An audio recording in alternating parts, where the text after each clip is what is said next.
Shabbat Shalom. Shabbat Shalom. That was pretty exciting music. I loved it.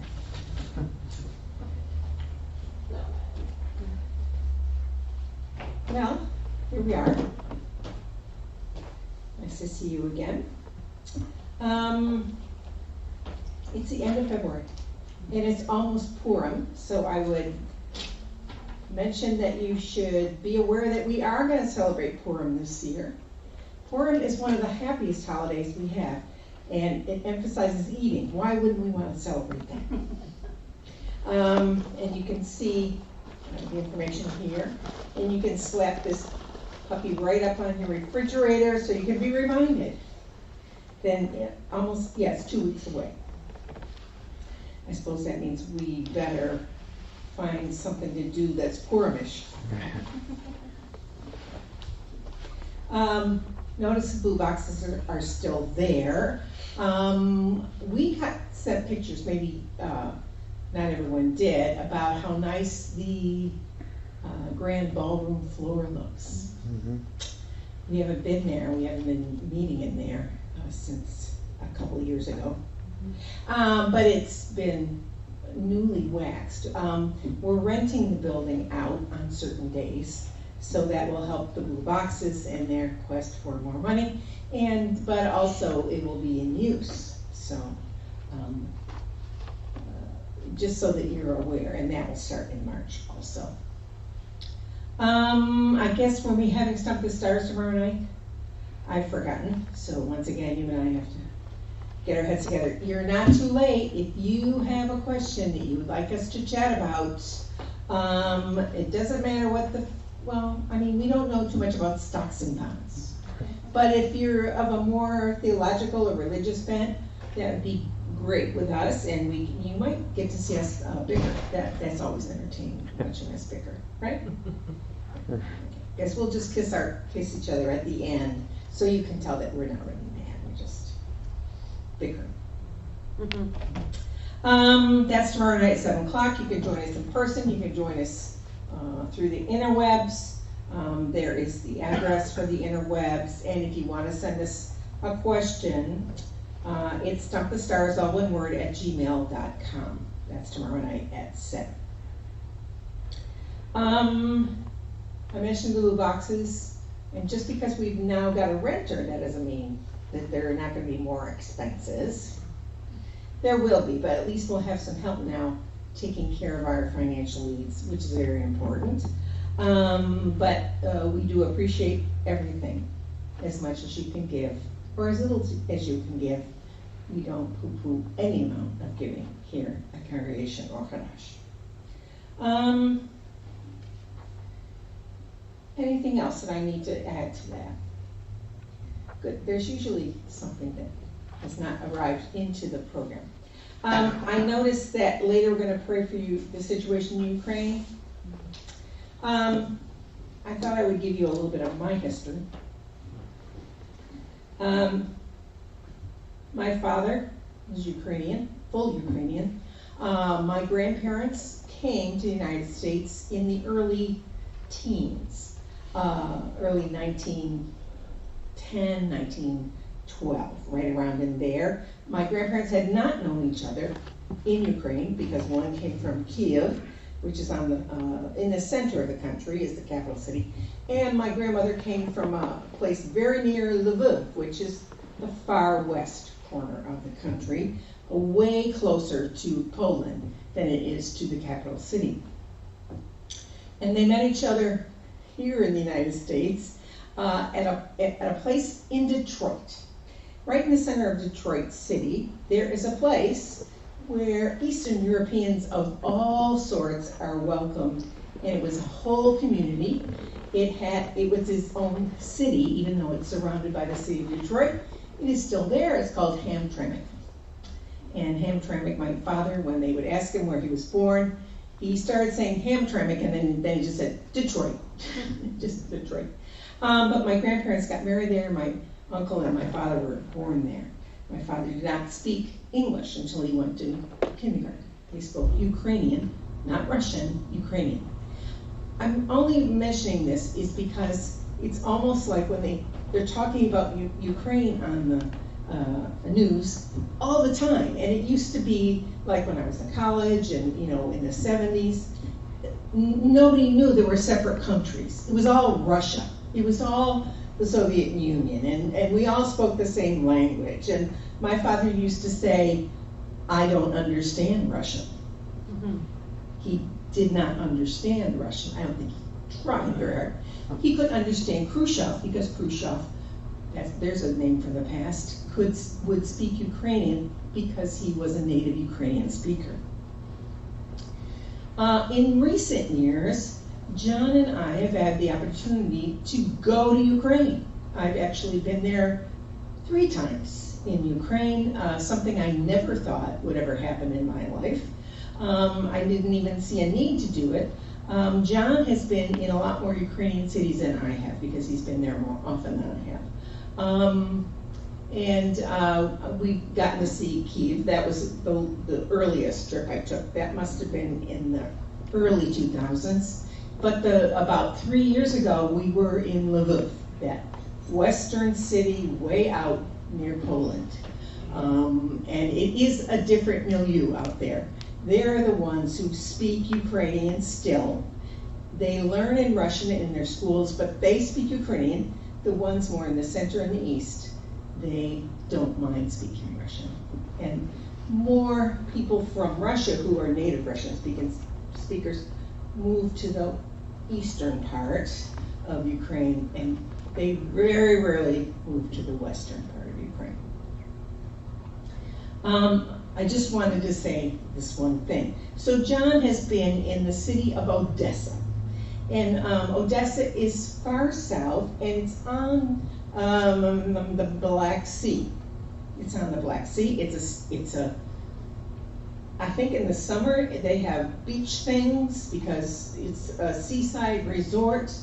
And back in the 1800s, there were 2 million people who lived in Odessa, half of whom were Jewish. Half of whom. 1 million Jewish people used to live in Odessa. However, then came the pogroms, and then came the Second World War, so that now only about 6% of Odessa has a Jewish population. Only about 6%, down from 50%.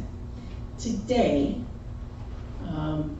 as I was, looking at my Twitter feed and started reading what everyone's talking about, the rabbi of a synagogue in Odessa, which this would have been about 12 hours ago, as it becomes Friday afternoon there, and normally they would be getting ready to celebrate Shabbat.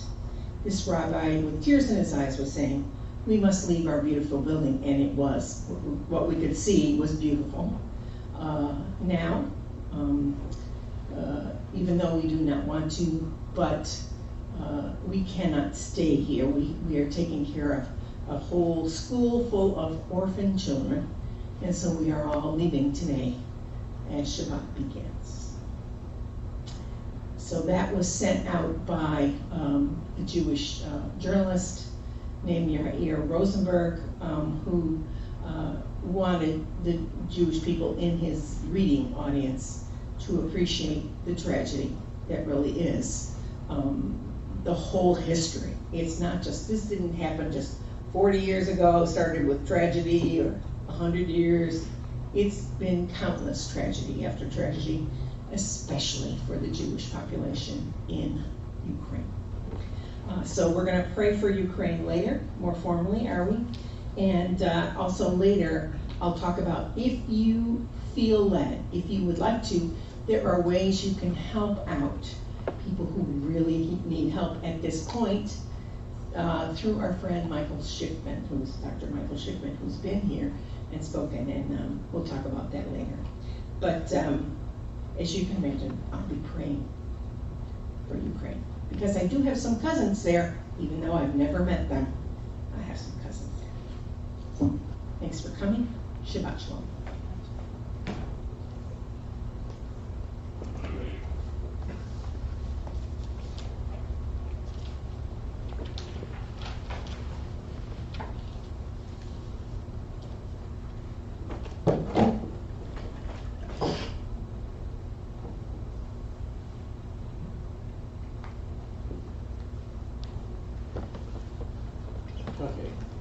Now this one. I want to add just one more thing about Odessa when I was there. I'm thinking something like 20 years ago. I was teaching there, and then the people I was staying with gave me a brief tour of Odessa, and one of the places we went past was a building that housed a Messianic synagogue in Odessa from the 19th century. So there are long-standing roots in Odessa, so I just added that. I'd forgotten all about that till you mentioned it. So thank you. As Patrice said, Shabbat Shalom. And as I say to you, as well as those of you who joined us by way of live stream, or perhaps later off of Vimeo or YouTube, Shabbat Shalom to you as well. We're grateful that you are with us. We're happy that you have joined us, and we are all part of a larger community that gets to experience God in a special way tonight, because He's made that possible, because it is, in fact, Shabbat. I'm going to ask you to turn to pages 8 to 11 for Veshamru. Veshamru is part of the Parsha from last week, so I thought it would be appropriate to include it in this week. And you know? No. I'll leave that thought alone for right now. Anyhow, it's a reminder that God has given to us Shabbat as the sign, the guarantee that He is our God and we are His people forever. And we can count on that fact. And so we remind ourselves each Shabbat of that fact, and the Shamru reinforces that reality, the experience we have. He's our God, we are His people forever. Pages 8 to 11, Jacob leads us. Join me.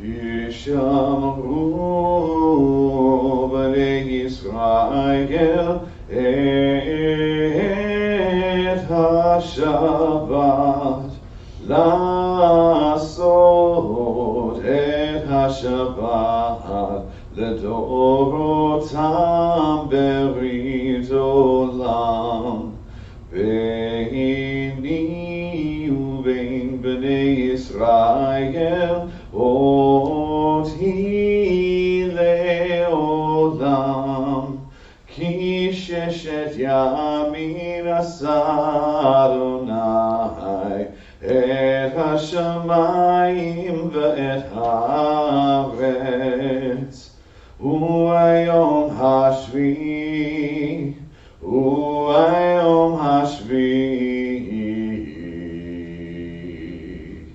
Shabbat v'yinafash.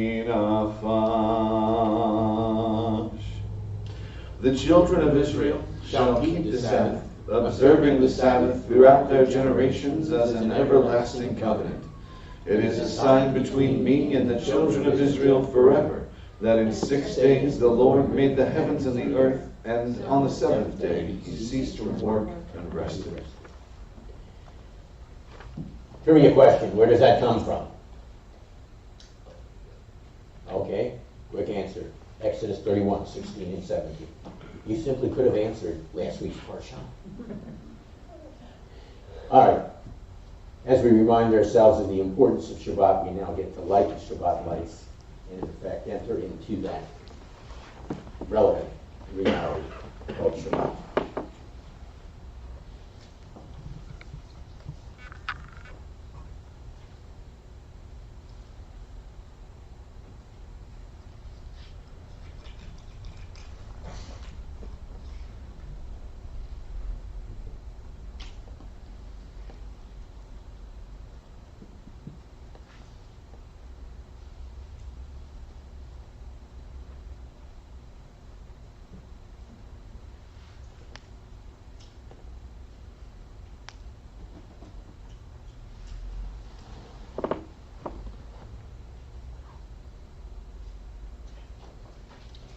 Baruch atah Adonai Eloheinu melech haolam, asher kiddushanu v'mitzvotav v'tzivanu lahadlik ner shel Shabbat.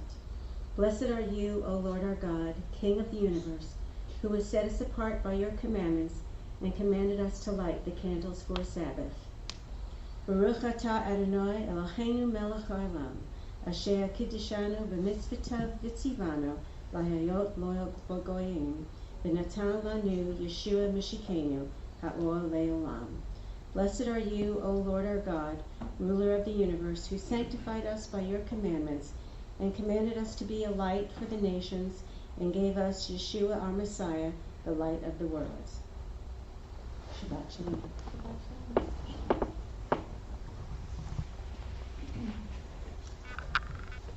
We've been greeted on a number of occasions already this evening with Shabbat Shalom. Peace. And so that's appropriate then for this prayer that was sent out through the Union of Messianic Jewish Congregations auspices, the organization to which we belong. And the prayer goes like this. Avinu Malkeinu, our Father and our King, in these troubled days we pray for peace, Shalom, in the name of the Prince of Peace, Sar Shalom, Yeshua, our Messiah. God of grace and mercy, may your protection be upon the Ukrainian people in this time of trial, especially upon the most vulnerable, which includes many Jewish people, as well as countless children and elderly people, to which I will add also the people to whom Hebron serves.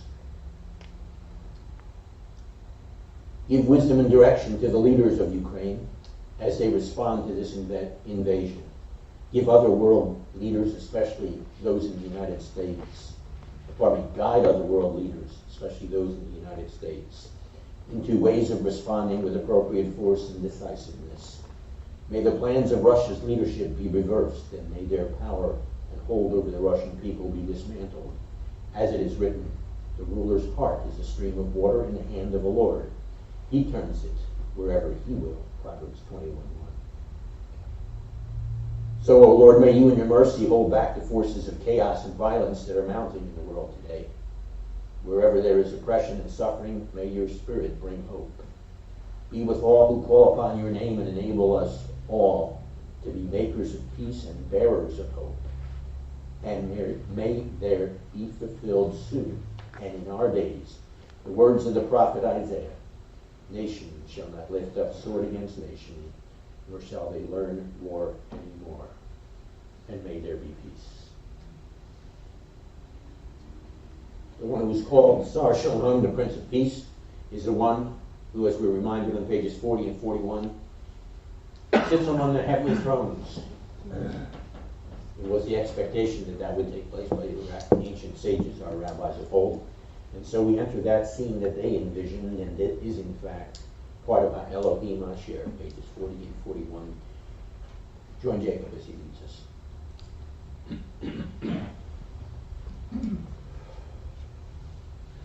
האלוהים אשר דיבר מקדם פעמים רבות ובדרכים רבות אל האבות ויד הנביאים דיבר עלינו באחרית הימים האלה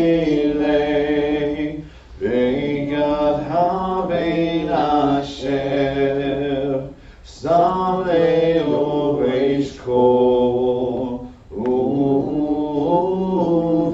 ובידו גם עשה את העולמים וזוכר כבודו וצלם עצמותו ונושא כל מדברו רב הגבורה ולך שעשה טיהור חטאים ישב אליל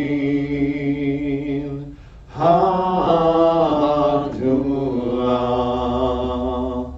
In the past, God spoke to our fathers through the prophets at many times in various ways. But now, in the end of days, he has spoken to us by the Messiah, his Son, whom he appointed the heir of all things, and through whom he made the universe. The sun is the full radiance of God's glory and the flawless manifestation of his reality. He sustains all things by his powerful word. After he made atonement for sins, he sat down in the place of authority beside the majesty in heaven. True and firm, established and lasting, right and faithful, loved and treasured, desired and pleasant, feared and mighty, ordered and acceptable, good and beautiful is this word to us forever and ever.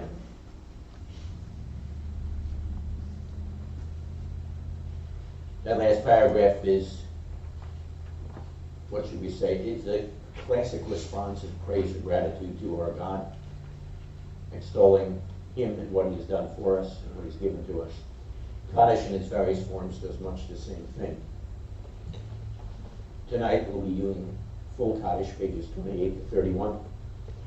But before I ask you to stand, a couple thoughts were stirred in me this week. It's something I read about Chadash. Chadash, as you read the words, seems to be expressing praise to God, but if you read carefully, it isn't just expressing praise to God, it's asking that God be magnified and glorified in this world and by the world. That hasn't taken place yet, so there's an anticipatory sense of Chadash as well. And because of all that, plus the reality that God continually works among us, his people, as Shabbat reminds us, Chadash is in a sense very much like a liturgical form of Psalm 23. That he's the God who goes with us, even through the valley of the shadow of death. So keep that in mind now as we respond. I'm going to ask you to stand because we are still remembering the passing of one of our close friends and family members here at the congregation, Ohr Chadash, Barbara Schroeder. So, as is the custom, we have now joined in standing, and so we unite with her family and others of her friends as we respond. As Jacob leads us yet again, pages 28 to 31.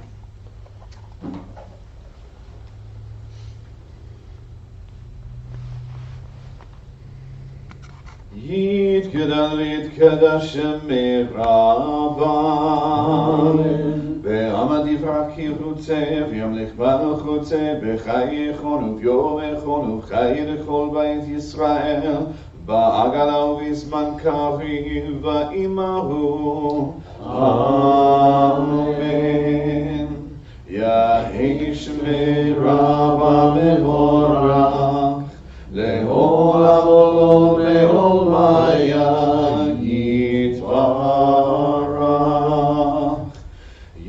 יתברך וישתבח ויתפאר ויתרומם ויתנשא ויתהדר ויתהלל ויתהלל שמי דקודשה בריחו לעילה מן כל ברכתה ושירתה תושבחתה ונחמתה דאמרן בעלמה ואמרו אמן יהי שלום רב מן שמיה וחיים עלינו ועל כל ישראל ואמרו אמן עושה שלום במקומיו הוא יעשה שלום עלינו ועל כל ישראל ואמרו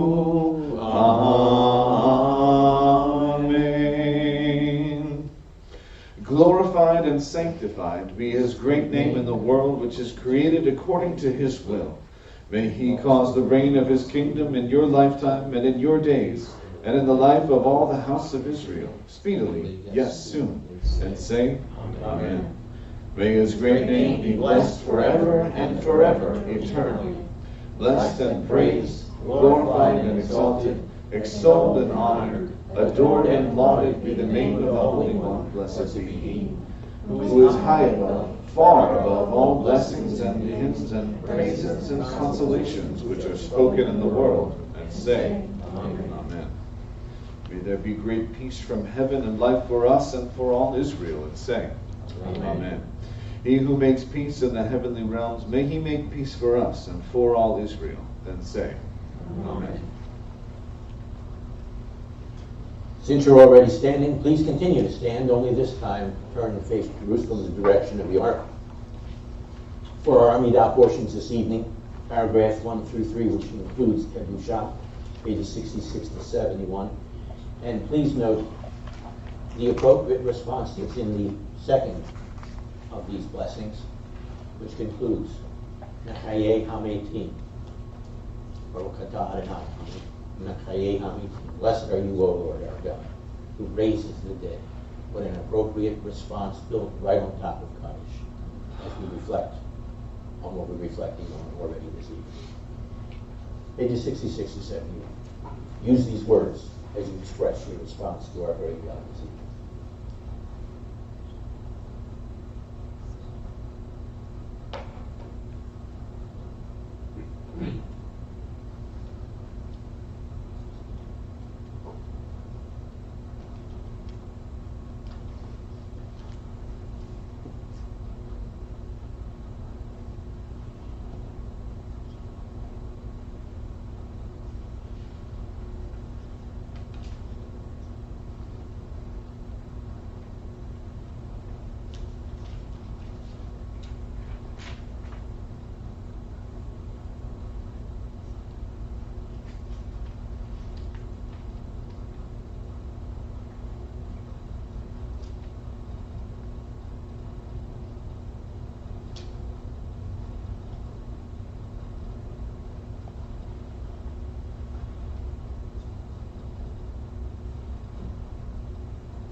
You are mighty forever, O Lord. You bring to life the dead. You are mighty to save. Baruch atah Adonai. Nechaye Hametim. Blessed are you, O Lord, the God who raises the dead. And for this reason, as well as others, we sanctify your name in the world as they sanctified in the highest heavens. As it is written by your prophet, they call out to each other and they say, Holy, holy, holy is the Lord of hosts. All the earth is full of his splendor. Kadosh, Kadosh, Kadosh, Adonai Tzavod Melech Kol Haaretz Kibodo. Then across from them comes back this resounding response. Praise, praise be the splendor of the Lord. Everywhere it is manifested. Baruch Kavod Adonai Mimkomo. And then in the Holy Writings we are further told, the Lord shall reign forever. Your God, O Zion, for all generations. Loch Adonai le'olam Elohayich Tzion ledor v'dor. Hallelujah. and so in every generation we will tell of your greatness, and in every age, including our own, we will proclaim your holiness. Your praise will certainly never depart from our lips, for you are a great and holy God and King. Baruch atah Adonai HaKadosh.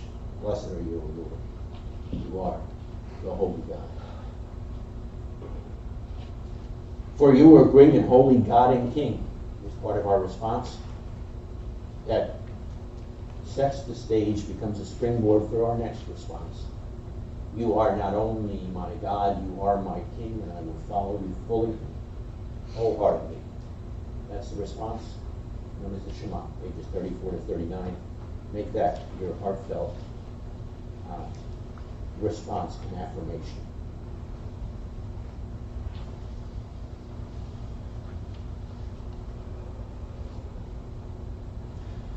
Shema Yisrael, Adonai Eloheinu, Adonai Echad, Baruch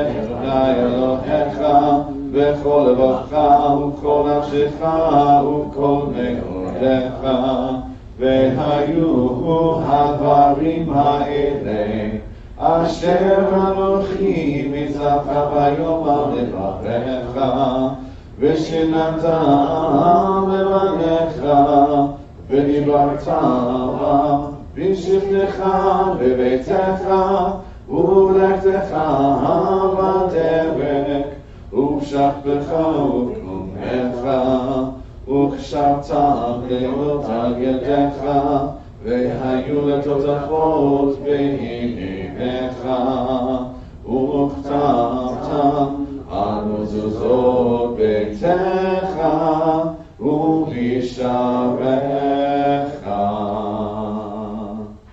Hear, O Israel, the Lord is our God, the Lord alone. Blessed be he whose glorious kingdom is eternal. Love the Lord your God with all your heart, with all your life, and with all your strength. These commandments that I give you today are to be on your hearts. Impress them on your children. Talk about them when you sit at home and when you walk along the road, when you lie down and when you get up. Tie them as reminders on your hands and bind them on your foreheads. Write them on the doorframes of your houses and on your gates. Even so, on pages 88 and 89, looks forward to the time when the whole world will acknowledge what we just acknowledged. In utilizing the verses from Isaiah 2 and 3, comes directly before the verse that I mentioned, that was mentioned as part of the prayer. It's a time when the world will study war no more. But that is because at that time, as the text says, from Zion will go forth the Torah and the word of the Lord out of Jerusalem. Pages 88 and 89.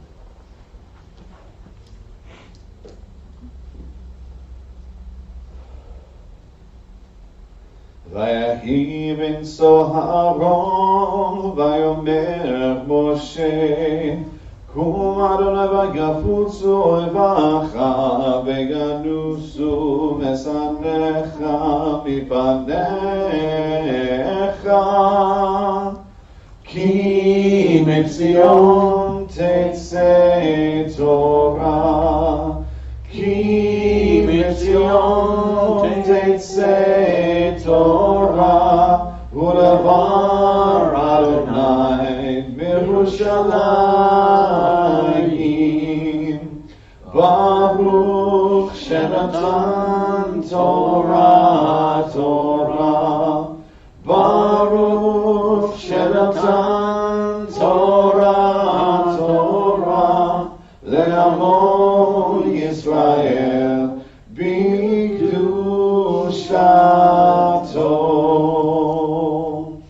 And it came to pass, whenever the ark went forward, Moses would say, Arise, O Lord, and let your enemies be scattered. May those who hate you flee from before you. For from Zion shall go forth the Torah, and the word of the Lord out of Jerusalem. Blessed be he who in holiness gave the Torah to his people Israel.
Mi shebarach avotenu Abraham, Yitzchak, Vayakhel. He who blessed our fathers Abraham, Isaac, and Jacob, may he bless John, may he bless Jenny, and may he bless Carrie, who have come up to honor God and the Torah. May the Holy One bless them and their families and send blessing and prosperity on all the work of their hands. Baruchu et Adonai HaVorach. Baruch Adonai HaVorach le'olam va'ed.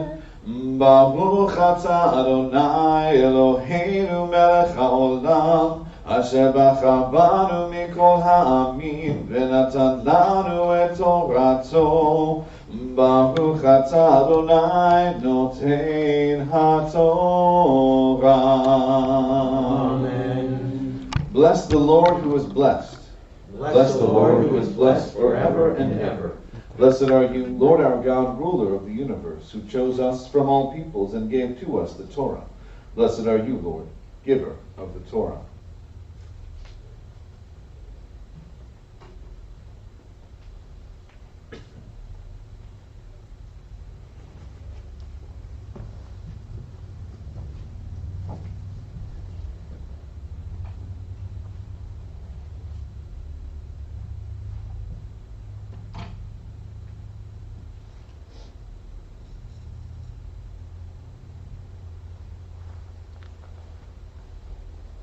Vayakhel Moshe et kol hadat b'nei Yisrael vayomer alehem elei hadarim asher tiva Adonai la'asot otam sheshet yamim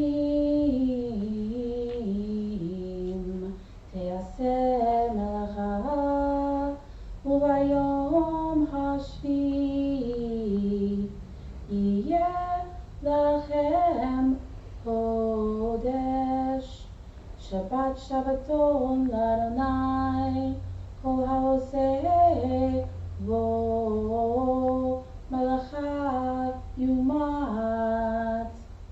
לא תבערו אש בכל מושבותיכם Yom HaShabbat. You may be seated.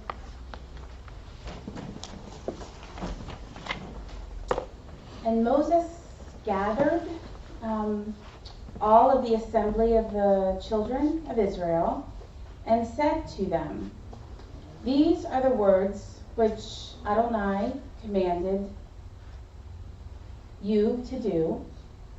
6 days you shall do work, and this word is malacha, not avodah. But on the 7th day, it shall be to you a holy Shabbat of rest, or a complete Shabbat to the Lord. All who do work on it," again the same word malacha, "shall die. You shall not kindle a fire in all of your dwelling places on the day of Shabbat." So this parsha starts out just like the last few that we've been reading, and the next one describing the building of the Mishkan, and even gives the duties of the overseer to Bezalel and Oholiab during this parsha, which kind of begs the question, if this parsha is mainly about that, why do the first few lines that I read talk about or talk about Moses reminding the children of Israel, because they've already been told about the Shabbat. Why is there a reminder here about the Shabbat being kept holy or sanctified? And to answer that, I think we got to go a little bit further into the parsha, where it talks about the children of Israel. Everybody gets to participate in the building of the Mishkan. They get to give whatever they can. Some people can give gold or silver or linen or their talents or whatever it is. They are so enthusiastic to give. In fact, they are overly enthusiastic, and at one point Moses has to say, "Whoa, we have to stop. This is way too much. We're getting like hoarder now here, okay? So stop." Imagine that, right? They were so overly enthralled with being able to help build the Mishkan, which, isn't, an immense responsibility, of course. But I think that's a good reminder for us that even though we can, in our daily lives, become enthralled with work and home and just life in general, that we need to be reminded that we have to slow down and stop what we're doing and focus on what's important. And what's important is making sure that we have that rest and that we also have a day to worship and praise the God of Abraham, Isaac, and Jacob. Because without him, we are nothing. And I think this beginning of the parsha helps to remind us of that. So, Shabbat Shalom.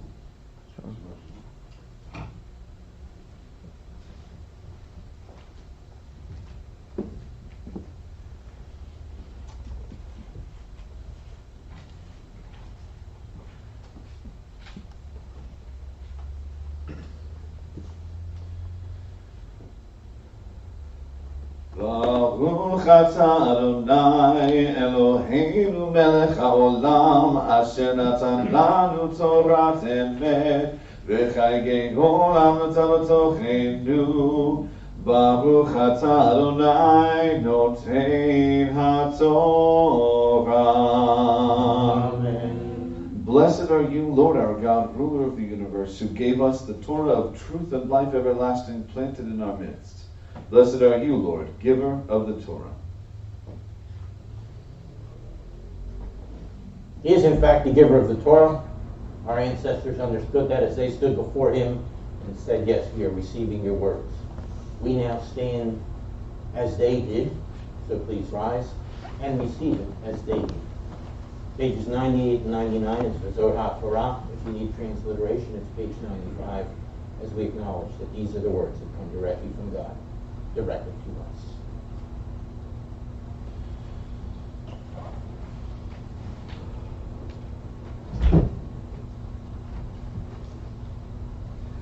V'zot haTorah asher sam Moshe lifnei bnei Yisrael al pi Adonai re'at Moshe. This is the Torah which Moses placed before the children of Israel. It is in accord with the Lord's command by the hand of Moses.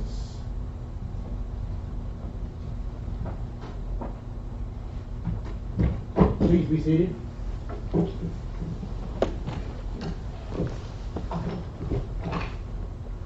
And turn now, if you would, to pages 96 and 97 for Etz Chaim.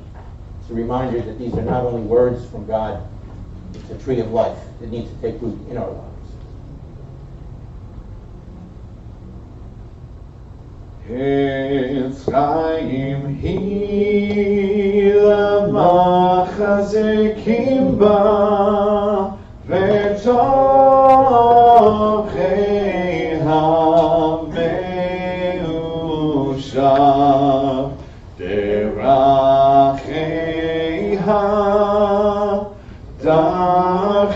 noah v'chol netivotei ha-shalom.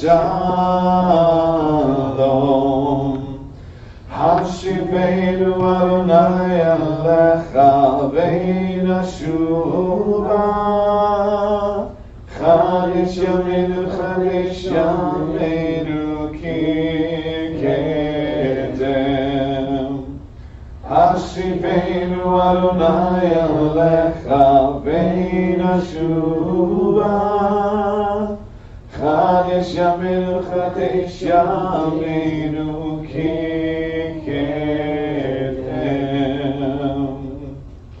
A tree of life it is to those who take hold of it, and happy are those who support it.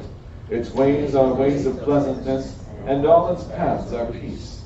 Turn us, Lord, to you, and let us return. Renew our days as of old.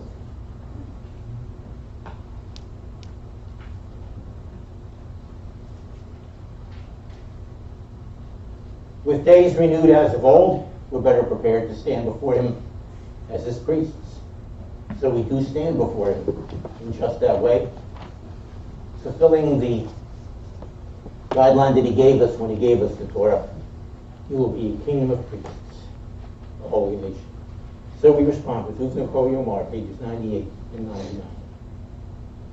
Uvnilcho Yomar, Shuva, Adonai Rivavot Alfei Yisrael. When the ark rested, Moses would say, Return, O Lord, to the myriads of Israel's families. Arise, O Lord, to your resting place, you and your mighty ark.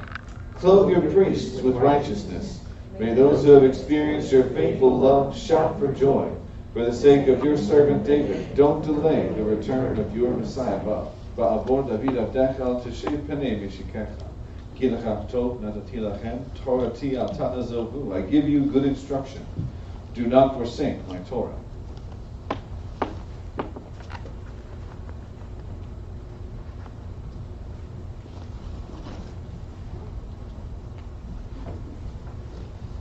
Do you need the instruction? Keep those around you.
If you look at the bulletin, you'll find that this week's Parsha, well, if you look at it, you will find that it says Vayakhel and then Shabbat Shekhalim. And it includes both tonight's expected Parsha as well as the one from last week. Huh? What's that all about? Well, yes, questions. There are questions that come as a result of that. Questions such as, what's this business about Shabbat Shekhalim anyhow? And why are we going backward to last week's Parsha? Wasn't last week's reading enough? What's the connection? Well, in answering these questions, I want to weave together some important principles to help us better become, as the Ohr title says, daughters and sons of destiny. So we start with the meaning of Shabbat Shekhalim. This Shabbat is in fact called Shabbat Shekhalim. It's one of the 4 special Shabbats preceding Passover. Now the name Shabbat Shekhalim, the Sabbath concerning shekels, is in accord with the rabbinic teaching that says, on the first day of Adar, in other words before Purim, an announcement is made concerning the Shekhalim. This was the half shekel that was in last week's Parsha. It's laid aside annually in preparation for bringing it to Jerusalem at Passover time. Because the Shabbat precedes the beginning of the second month of Adar during this leap year, we have a second month of Adar during the leap year, because of that, and by the way, that begins Wednesday evening, because of that, we celebrate this Shabbat as Shabbat Shekhalim. So in keeping with this special pre-Passover Shabbat, we have an additional short Torah passage for this week's Shabbat. It is, in fact, as it turns out, the one from last week. Then God spoke to Moses, saying, when you count the people of Israel during their census, then each person must give a ransom payment to the Lord for their life. Everyone who is counted in the census will give a half a shekel, a holy shekel. Half a shekel is the donation to Adonai. Everyone who is counted in the census from 20 years old and above must give an offering to the Lord. Now, the literal meaning of the commandment in verse 12, when you elevate the heads of the children of Israel, that implies that the function of these contributions were there not only to facilitate a census and to provide for the tabernacle of the Mishkan, but also to raise the status of the contributors to raise their heads. And that's totally in keeping with the Hebrew term that's used for offering in this particular text, terumah, which in its sense also carries that idea of elevation or being raised. And the equal participation of all the people indicates that all Jews must have a share or must share in achieving the national goals. In other words, that everyone should pass through the census, as verse 14 says.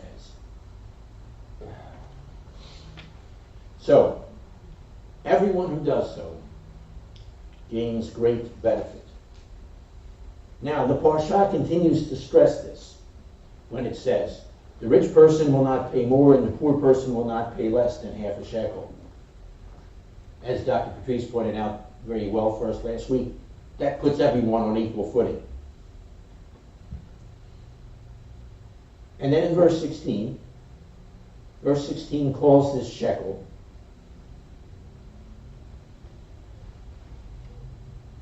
a zikaron. Now, this Hebrew word can be translated as memorial, and it has been translated in that way, or reminder, or remembrance, or even good remembrance, as you find in one of the ancient Targums. I love it, good remembrance. So what does it mean that the half shekel was to constitute all of these things? Well, this same word, zikaron, is used frequently in the Torah. The tefillin that we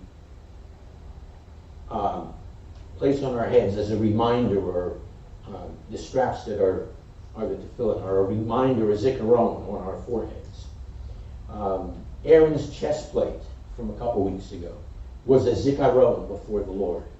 Joshua instructs all Israel that the boulder memorial, again zikaron, was to be erected because these stones shall be a zikaron for the people of Israel forever, Joshua 4:7. Now in these examples, this idiomatic word conveys the idea of sharing an experience on a communal, on a national level. Everyone in the nation understands the experience and participates in its lessons. So the zikaron is necessary in order to build a communal, collective memory and motivator. This memory guides all of us as a people into thinking and behaving in a manner in which God has instructed us. Through the zikaron, we all remember the important matters and memories then of our communal existence, such as our national calling, which we'll reflect on again during the Elenu. Our calling is our task. Now, someone pointed out that you can also define zikaron along these lines as a pointer, all of which raises the question. So, it's a reminder of what? A pointer to what? Well, it acts as a reminder that God did ransom our lives. And Dr. Patrice talked about this when she talked about atonement last week. So it acts as a reminder that God did ransom our lives. And as such, this is akin to a national remembrance, a ceremonial reenactment and a recreating then of our communal history. And our parsha for tonight sets the stage then for our appropriate response given all that, especially given the account of the intervening event of the golden calf. Let me take just a second to outline what has happened.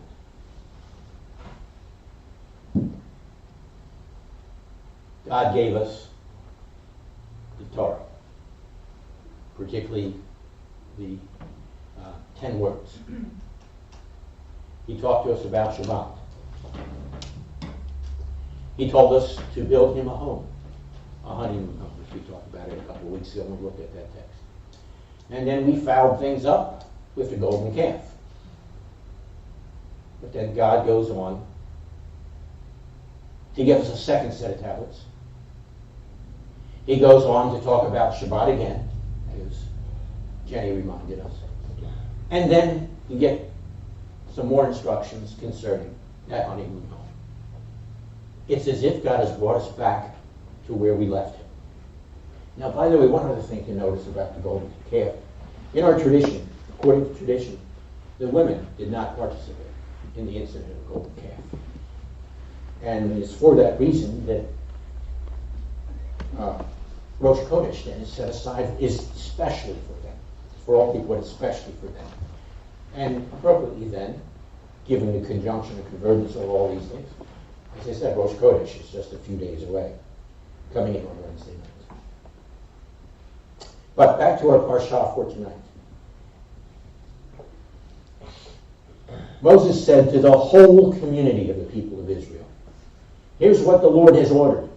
Take up a collection for the Lord among yourselves, anyone, everyone, whose heart makes them willing to bring the offering for the Lord, gold, silver, bronze, blue, purple, and scarlet yarn, fine linen, goat's hair, tanned ram skins, and fine leather, wood, oil, spices, incense, jeweled stones.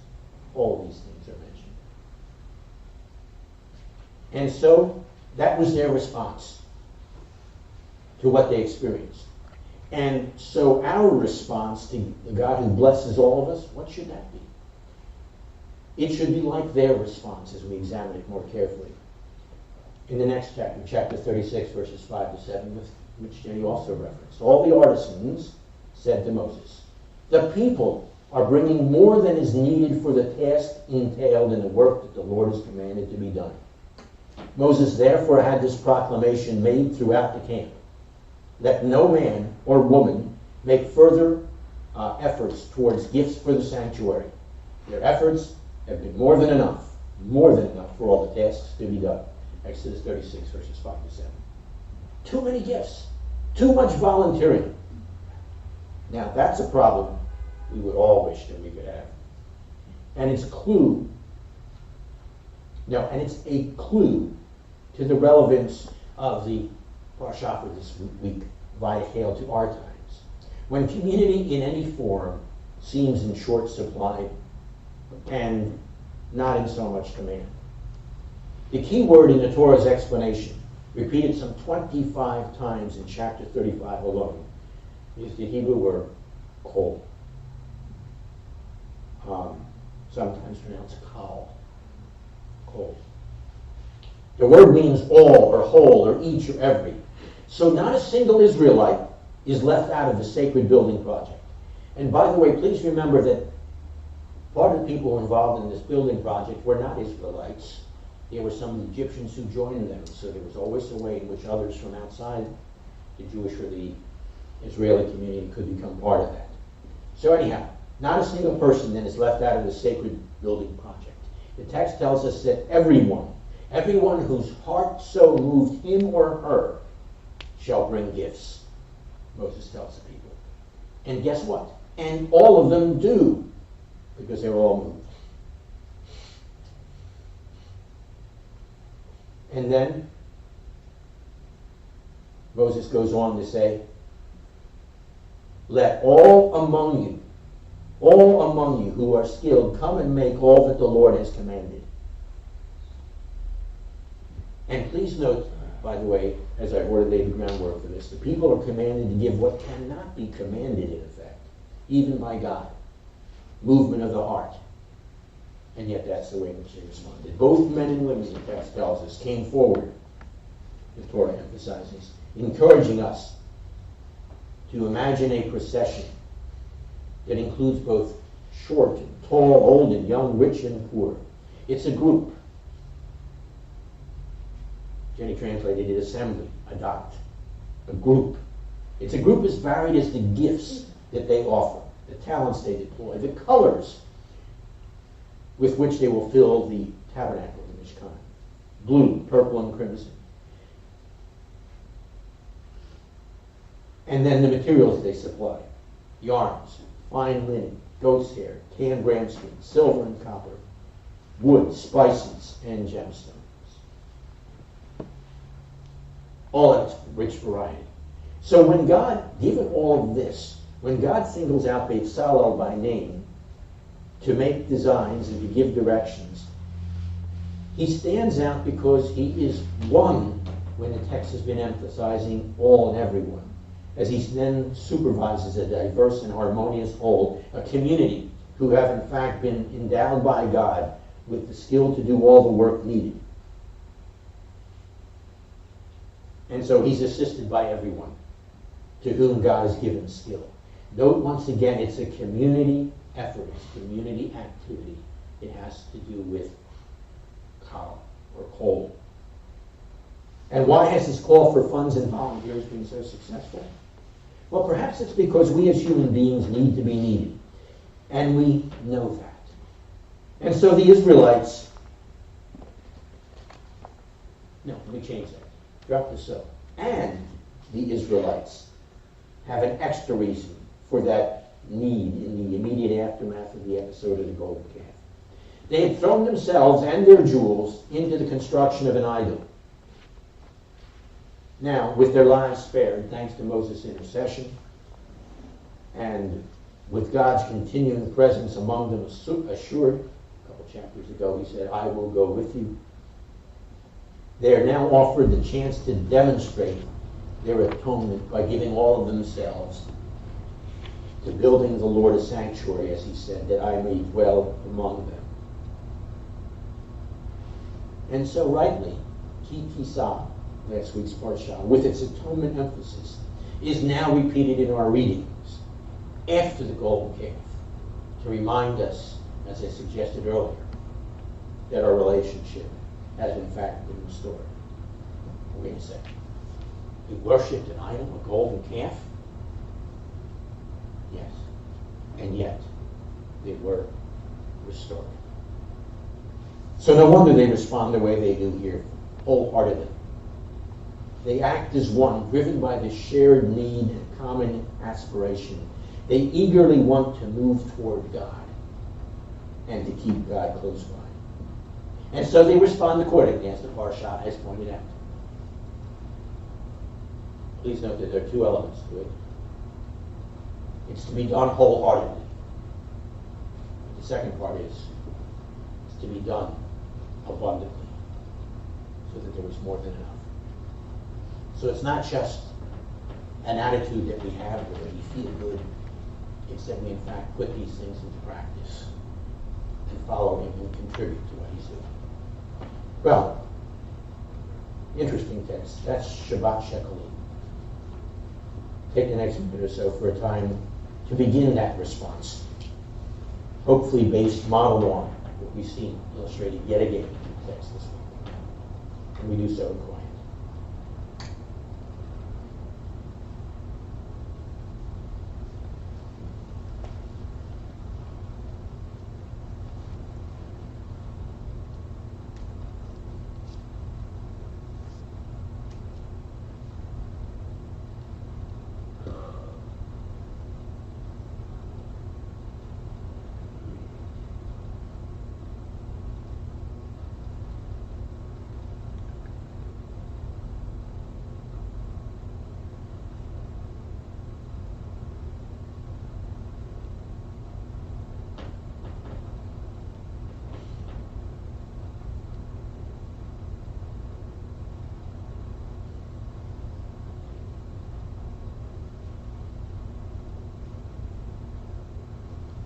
Now I invite you to stand yet again facing Jerusalem and formally take on the response.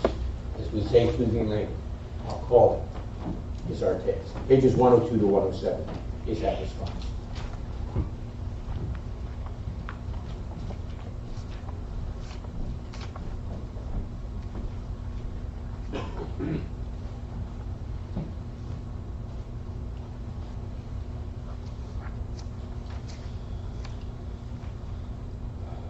עלינו לשבח לאדון הכל, לתת גדולה ליוצא בראשית, שלא עשינו כגוי הארצות, ולא שמענו כמשפחות האדמה, שלא שם קלקנו כהם, וגורלנו ככלל המונם.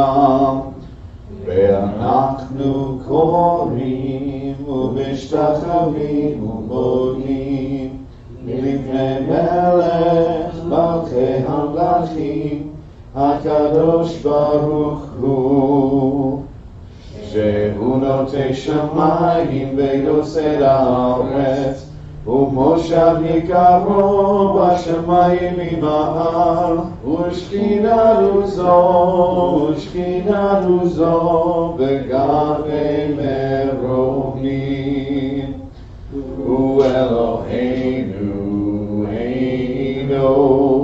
אמת מלכנו, את בסולתו, ככתוב בתורתו, וידעת היום והשבותך אל לבביך, כי אדוני הוא האלוהים בשמיים ממעל ועל הארץ מתחת אלוהו. It is incumbent upon us to praise the Master of all, to exalt the Creator of the world, for He has made us distinct from the nations and unique among the families of the earth. Our destiny is not like theirs, our calling is our task. We bow down and acknowledge before the King of Kings that there is none like Him, for He stretched forth the heavens like a tent and established the earth. Truly there is none like our Lord and King.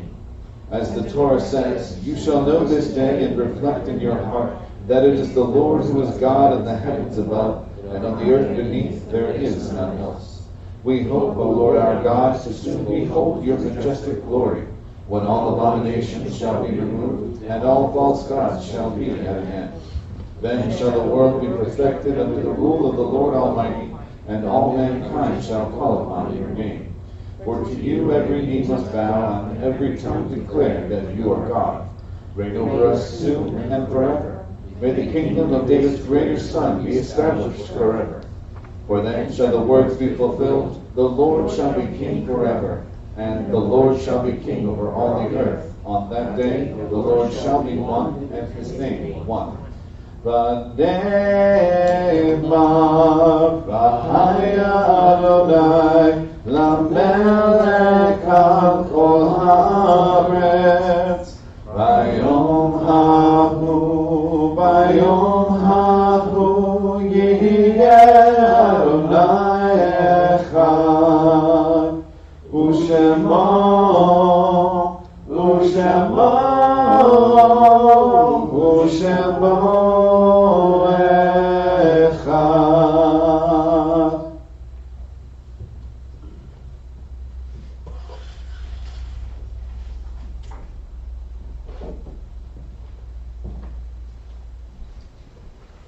Please be seated.